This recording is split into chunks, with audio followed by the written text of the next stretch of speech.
is Evan Sayet. You people know Evan. He's been on the program before. And 250,000 of you, or 242,000 of you, have gone out there and have watched his video presentation at the Heritage Foundation. And he's got a cool show. You people out there on the left coast can go see this. And it's Evan Sayet plus special guests at the Ha Ha Cafe Comedy Club. I guess that's in L.A. I don't know. We'll let Evan tell us. Evan, is that in L.A. or Hollywood? It's in North Hollywood. North Hollywood. And Evan Sayet plus special guests. Who were the special guests? I'm not there. Well, that's why it doesn't say very special guests. Normally what I do, and you know, I'm sort of schizophrenic. I've got the very serious lectures that I give and the basis of the book that we'll be cutting out, Regurgitating the Apple, How Modern Liberals Think.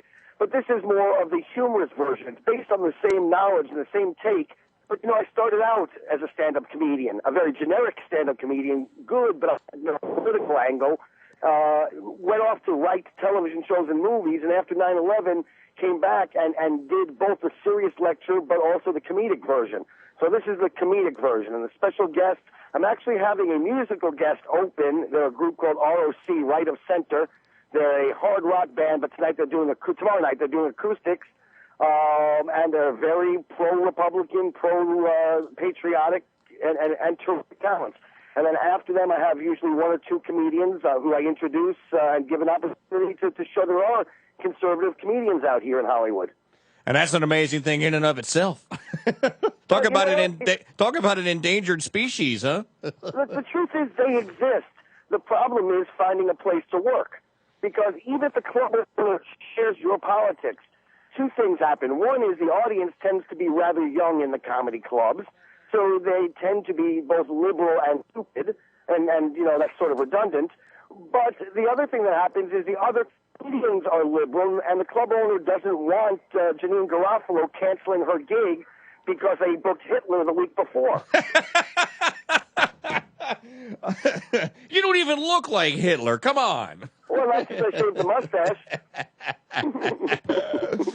You know, I have to ask you, and a lot of people would not know that you're a former writer of Bill Maher's. Yeah, I wrote Politically Incorrect for 2 years. And we talked about this via email a little bit earlier today. What is going on with him? What is with this jihad that he has launched against Rudy Giuliani? I don't know if you've heard this, but he's running around every time he's on a television show and he's asked about Republicans or whatever. He just launches into this diatribe about how 9/11 was Giuliani's fault. And, you know, can you find any of that for us, Reverend? Yeah, I mean, look, when I worked with him, the show was still out of New York, and that made a huge difference because Bill Maher doesn't believe a word he's saying. Bill Maher is an egomaniac who wants to be liked. And so when the show was done out of New York, and therefore we drew from a whole variety of different audiences. So the people on our show would be from the fashion industry and from the financial world and from Washington, D.C. We'd fly them up and from advertising. So he had to be more middle of the road. As soon as the show came out to Hollywood and he wanted to be liked by Susan Sarandon and Sean Penn, suddenly he became the mouthpiece for radical leftism. And now with Rudy Giuliani, he feels he has the credibility because the show was done in New York and he was out of New York for a long time. In fact, his dad was a newsman in New York for WNBC Radio. Okay. And in addition, because Rudy Giuliani has, at this moment, the front-runner status, this is really just an opportunity to attack the leading Republican. It's not Rudy Giuliani. Bill Maher doesn't believe a word he says. Yeah, because it was so bad. Can you find the one with Chris Matthews? And I want to play it for Evan. It was so bad, Evan, that Chris Matthews, Spitball host Chris Matthews, even had to come back and go like, what is Rudy Giuliani supposed to have an anti-aircraft gun on top of the World Trade Center? How is 9/11 his fault? And you know what I find funny, Mike, is have you noticed how their television shows are always named the opposite of the truth? So you had Politically Incorrect, the most politically correct guy on the planet. You have Hardball with Chris Matthews. You have Larry King Live. Yeah. Well, with 50 years in the business here, and Larry King, and Maher was on with Larry King. Listen, I have the Bill Maher. Hang on, listen to this. You'll get a kick out of this. This Having is worked with him. amazing arrogance from someone who was a Republican. 9/11 happened in a Republican-led city with a Republican governor and a Republican president. So I guess his slogan is "Fool me once, shame on you. Fool me twice, vote for Giuliani in 2008. He put terrorism's... What? Is he supposed to have anti-aircraft guns? How's a mayor of New York stop the incoming airplanes that hit the World Trade Center? All right, that's enough. I mean, it's so bad that even Matthews was like, wait. Yeah, no, it's pretty. I mean, there's no accountability. Nobody calls the leftists on their lies. When Ted Kennedy pounds the table and says that George Bush made it all up in Texas and he's lying through his teeth, they are just so used to getting away unquestioned. I mean, here's a party that now claims that they were completely fooled and that's why they voted for the war. They were duped. They're actually running on the notion that they were stupid. Hillary Clinton claims, no, I didn't really vote for the war. I was stupid. Vote for me. I'm stupid. That's actually, and they're competing to argue who's the stupidest. Vote for the Democrats. They are the stupidest. Yeah, I think they had that stupid contest won hands down. In your what I love like is they'll say George Bush is the stupidest person who ever lived.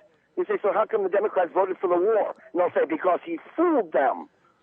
So who's really stupid here then? Well, yeah, and Bush not only was he able to fool them into going in there for these weapons of mass destruction that didn't exist and all these other things, he wasn't smart enough to go in there knowing they weren't there and plant some. Oh, right. He blew up Building 7, but he didn't know to plant the WMDs. No, there's an insanity. There's literally an insanity on the left. And, Michael Savage called his book, Liberalism is a Mental Disorder. Tammy Bruce calls it Malignant Narcissism. Even William Buckley, back in 1956, and Up from Liberalism, called it a mania. They literally are, it's an insanity. It's an insanity, as you know from my talk, based on the fact that they've never matured past kindergarten. All right. And kindergartners are wonderful at making up stories. Who took the cookie, honey? Oh, the dogs did, and they can make up these incredible stories and swear they're telling the truth. Once you understand they are literally 5-year-olds, you understand everything about the Democrats. And this is key here, and this is one of the things. So this is amazing here. But if you haven't seen the Evans talk at the Heritage Foundation, he just gave you the Cliff Note version of it. He talks about how you spent the last 5 years trying to figure out why are these people crazy? What's wrong with these people? Why are they nuts? Why are they insane? And you came up with this culture of indiscriminateness. So I want you to apply the culture of indiscriminateness to the cover of Newsweek magazine this week, which I tried to send you earlier today, that says the title is Rethinking Gender. How those who believe they were born with the wrong bodies are forcing the rest of us to re-examine what it means to be male and female. Right. Even the concept of gender is indiscriminateness. There used to be sex. There were two choices, male or female. Now it's anything you want to consider yourself, and it's equally good and it's equally right. And if your body happened to have come out differently than your mind, well, go see a doctor and get some hormone shots and have an operation that is like circumcision but multiplied, and suddenly you're a woman, and you're transgender, and there are 14 different categories for what your sexual proclivities are, and none of them are to be judged, none of them is to be said to be right or wrong. In the old days, if you had a mental disorder like that, you went to a shrink, you went to a psychiatrist. Now you go to a doctor, you remain as mentally ill as you always were, but now you're physically mutilated as well. Yeah, and now you're entitled to all sorts of protections under all sorts of stupid, goofy laws, and you can apply for this program and this block grant. You can get this money to drop whatever you want in a jar of urine. That's just the way it goes. It's just amazing. All right, I also said. But you know what's funny is that every other civilization in human history would flush its excrement as far away from themselves as possible. The Democrat puts it in a flame, spends a fortune on it, and puts it up on their living room wall and tells you that it's art. Hey, and you go into somebody's house and you say to them, "My God, man, that's crap." That's crap. They go, thank you. It's a Christoph.